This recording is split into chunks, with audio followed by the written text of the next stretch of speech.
Bonjour chers amis téléspectateurs internautes bienvenue ci seen émission lu xew ci biir internet bi comme ni ma koy tàmm di waxee rek émission bi nga xamante ne ni elle est faite pour vous par vous te heure bu baax bi lay daw soo déggee heure bu baax bi nag mooy heure bi nga xamante ne ni yéen a ngi tiim seen boolu ceeb wala di jël seen dessert wala naan ataaya pourquoi pas daal di ñu seetaan ñu daal di échanger ndax affaire bi du seetaan kese dañuy échanger ñun ak yéen ay information wala loo nga xamante ne ni dafa daal di am ci li nga xamante ne moom mu di internet bi tey nag mu di 23 juin 2022 ku dégg 23 juin wala xalaat 23 juin daal di fàttaliku li nga xamante ne moom moo di 23 juin 2012 ndax dëkk bi yëngu woon na fi donc il y a 11 ans si kanamu assemblée nationale nañu nekkoon pour dire non aux abus du régime bi nga xamante ne moom moo fi nekkoon face ak li nga xamante ne moom lañ doon woowee le quart bloquant ñu daal di gis ay archives ñu ne nag nañ leen ko tegal ngeen fàttaliku tuuti lan moo jotoon xew le 23 juin 2012. ci ticket présidentiel bi fukki fan ak juróom benn ci weeru juin 2011 maître Abdoulaye Wade ak ñooñam pexe bu ne jéem nañ ko ngir ngoy ci nguur gi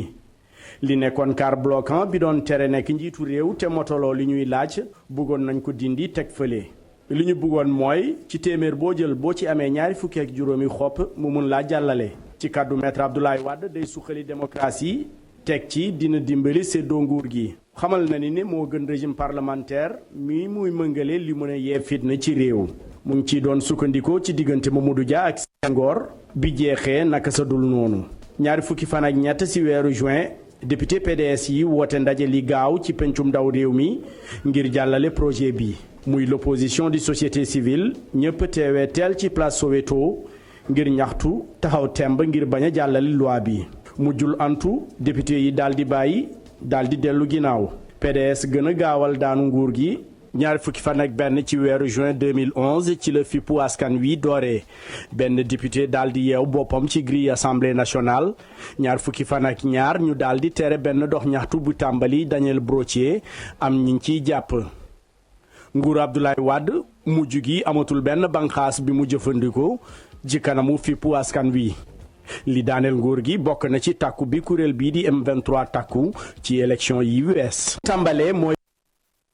voilà mu nekk benn récit boo xamante ne fii télévision Futurs Médias lañ ko defee woon ca boobule temps ñu si jaar di si remercier sax ki nga xamante ne moo ko defoon Adia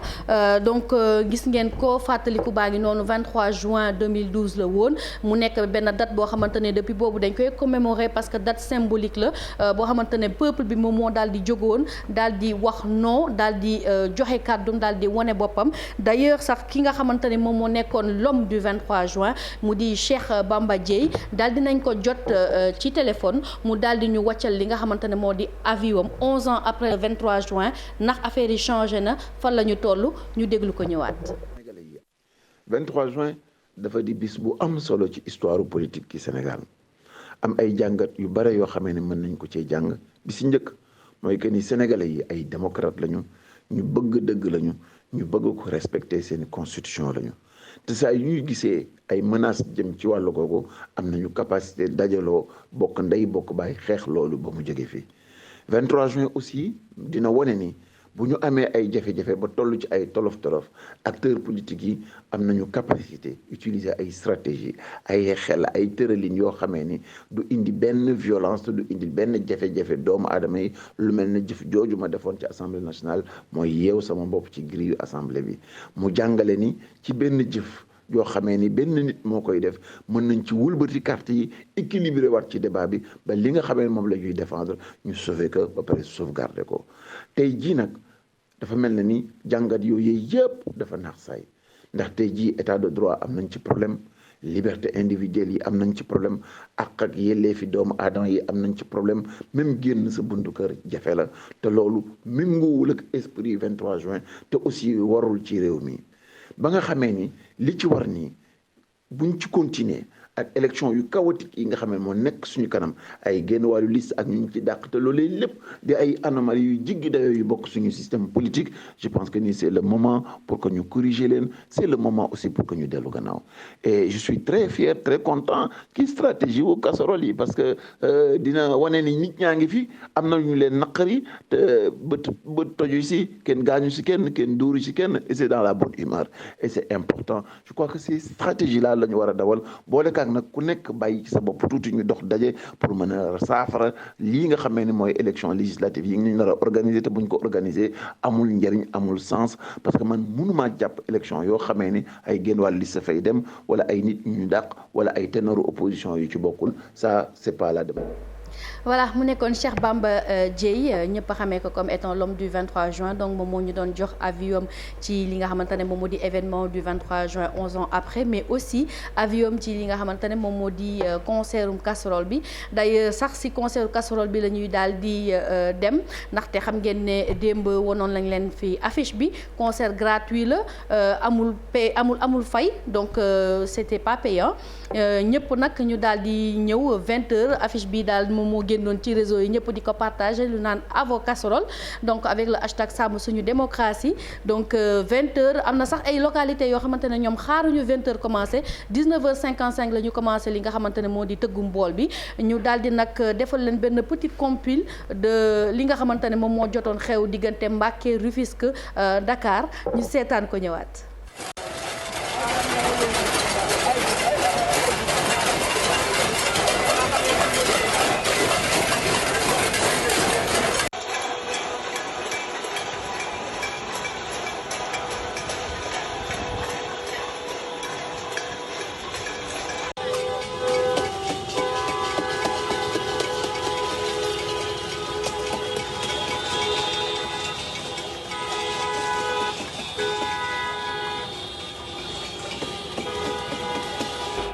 voilà lii moom la ñuy wax Noise of City di defaale un petit clin d'œil à Sidi Talla mi nga xamante ne defoon na benn exposition ci biennale bi Noise of City mooy dëgg lii ndax moom mooy les bruits de la ville maanaam tëggum dëkk bi donc lii moo daal di xewoon ci diggante Dakar Mbacké Rufisque cité Kër Gorgui zone de captage en tout cas dëkk bi yëpp yëngu woon na démb ndax foo tourné nit ñaa ngi tëgg ñii di diri bool ñii di gën yi sax génnoon nañu d'ailleurs sax ci réseaux sociaux yi depuis démb ñu ngi naan ndekete Sénégal benn influenceur la am mu di Ousmane Sonko tweet yeeg Facebook Twitter Instagram ñëpp ñu koy daal di bind nee nañ l'influence numéro 1 de ce pays moom mooy Ousmane Sonko moom rek du keneen bokk ci d'ailleurs ci mbirum tëgg bool boobu xam nga dañuy naan am na ñoo xamante ne dañuy sant te duñu def mais moom dafa sant ba pare def ñu daal di seetaan vidéo bi nga xamante ne Ousmane Sonko ci boppam moom moo doon tëgg.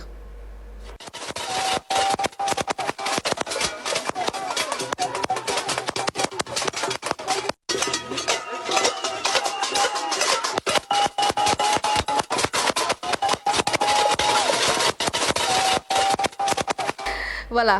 kii moo nekkoon Sonko di tëgg d'ailleurs xam ngeen ne ñu ngi en direct te ci direct bi am nañu ki nga xamante ne moo di Adams Thiongan Pro moom daal dina ne lii mooy Bercy Sénégal 2022 comme Bercy Accor Arena Paris donc loolu la daal di moom commenté ci loolu mais xam ngeen ne nag sama xarit internet yi moom loo dugal rek wala lu am rek danañ ko daal di détourner daal di ko def seeni façon gis ngeen vidéo bi sànq Sonko doon tëgg waaye sama xarit internet yi ñoom lii lañ ci def ñu seetaan ko.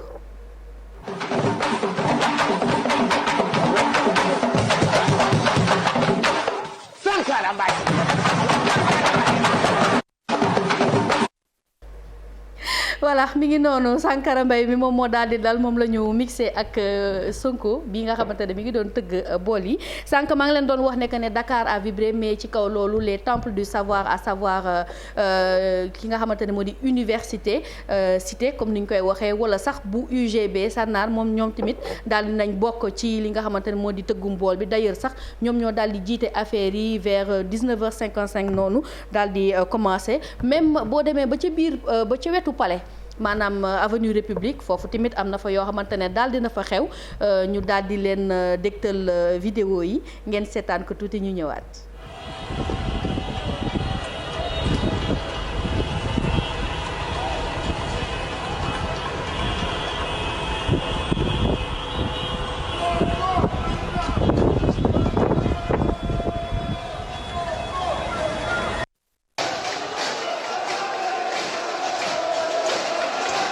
voilà gis ngeen ko mi ngi noonu ay vidéo yoo xamante ne nii daal dina bëri mais il faut rek ñu tànn si quelque daal di leen ko tegal ndaxte démb dëkk bi yëngu woon na bu baax a baax d'ailleurs sax am na li nga xamante ne moom moo di ay insolite yu jot a am parce que à l'international ki nga xamante ne moom moo di Euronews daal dina def li nga xamante ne moom moo di xew-xewu démb bi en vidéo no comment ñu daal di boole loolu yëpp daal di leen ko tegal ndaxte ñoom tamit daal dinañ wone à l'international li nga xamante ne moom moo xewoon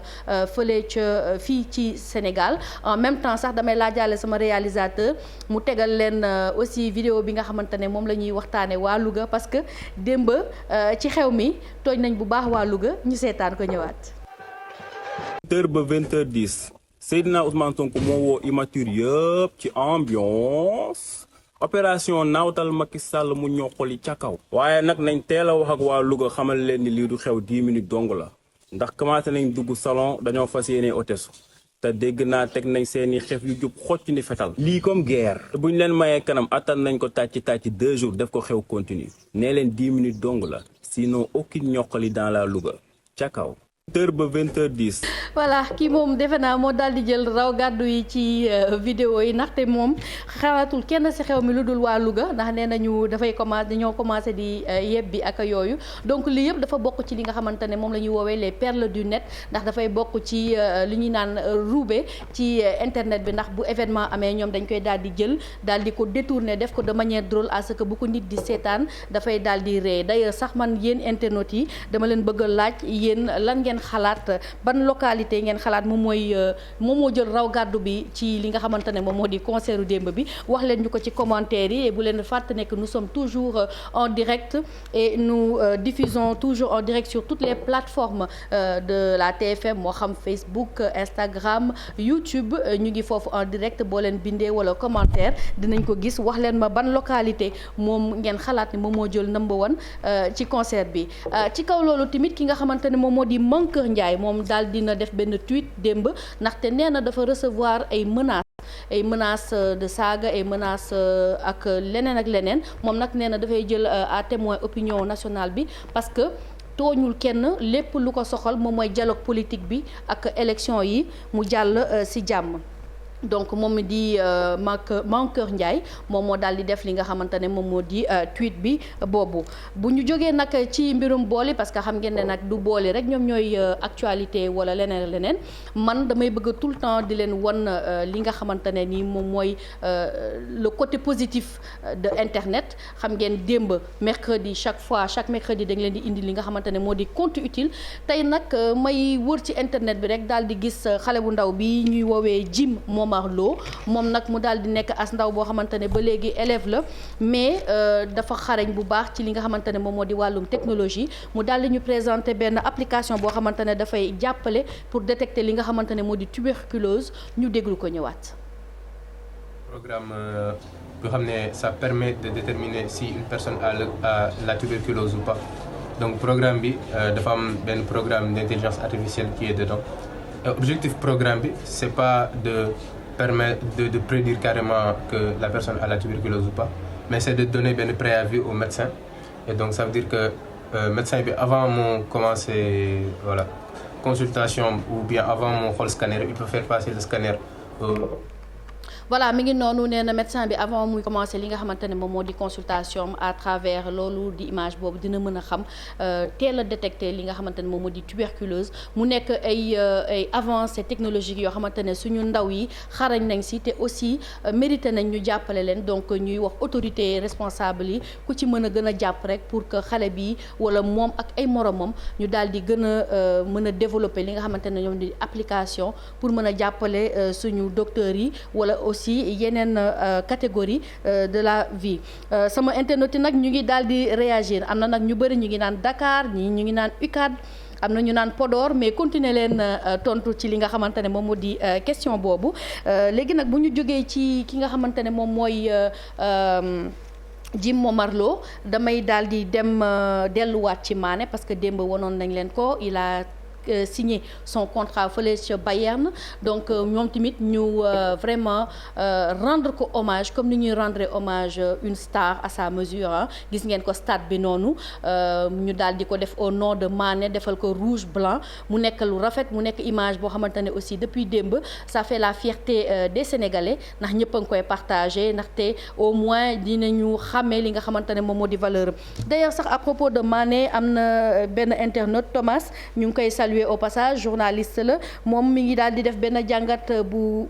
am solo ndaxte nee na ki nga xamante ne moom moo di Sadio Mané il faut que ñu expliquer xool lan mooy digganteem ak rouge parce que boo leen seetloo Liverpool la jógee Liverpool maillot bu rouge lay sol mi ngi dem Bayern maillot yu rouge la ñuy sol nee na aussi oto bi nga xamante ne moom moo indi Sadio Mané oto bu rouge la est-ce qu'il y a une benn symbolique derrière on ne sait pas en tout cas xam naa man dinaa bàyyi internet yi ñu daal di si tontu ñoom boo moytuwul dinañ am ay réponses yoo xamante ne dinañ ñu ko ci jox toujours ci football la ñuy des xam ngeen ne mondial ba Qatar la te ku xam Qatar xam ne dëkk islam la ñoom nag daal dinañ génnee seeni règles ay règlement yoo xamante ne moom lañ ne daal di ne képp ku war a ñëw ci coupe du monde bi am na yoo xamante ne da nga koy respecté ndax ñoom tamit nee nañu boo ñëwee ca coupe du monde ba foofu ca Qatar amul jegeyantoo góor ak jigéen yooyu yëpp dañ koy tere pour jigéen ñi. il faut que ngeen muur seen bopp amul décolleté amul jupe bu gàtt boo xamante ne nii eggul ci genou yi et cetera donc loolu ay règlement la yoo xamante ne dafa baax a xam pour ñi nga xamante ne dañoo bëgg dem fi nga xamante ne moom moo di Qatar ci coupe du monde bi en tout cas ñoom daal dinañ génnee li nga xamante ne moom moo di seen règlement balaa may tàggatoo ak yéen nag dafa am benn internet bu ma yónnee léegi benn photo nee na daal kooku c'est le jumeau de Ndiaye. mais li ma jaaxal kooku Télé Ivoire la nekk léegi nag yéen internet yi man xam nga waxuma internet bi moo ma yónnee léegi dama bëgg ngeen wax ma ndax kii nduru na ak Mamadou Ndiaye ou pas est-ce que on peut dire que kii jumeau wu Ndiaye la ca télé parce que moom tamit présentateur la foo ca télé Côte d'Ivoire léegi nag yéen tontu leen ma ci li nga xamante ne moom moo di boobulee laajte fii ak lundi ñu daal di xool lan la internet yi xalaat ci boobule laajte donc noonu la tey c'était le dernier rendez-vous de la semaine li xew ci biir internet bi un plaisir toujours ma nekk ak yéen di échanger ak yéen pour présenter leen seen émission mais di remercier aussi ki nga xamante ne moo jaar ci sañse bi mu di Camissa Couture Mariste moom ma nga fële au 77 525 39 05 77 525 39 05 di leen jaajëfal te di naan aussi un très joyeux anniversaire à mon mari tey la anniversaire am xam ngeen ne mënuma woon tëj te duma ko wax merci à mon imam happy birthday à toi et à lundi d'ici là portez-vous bien et passez un excellent week-end bye bye.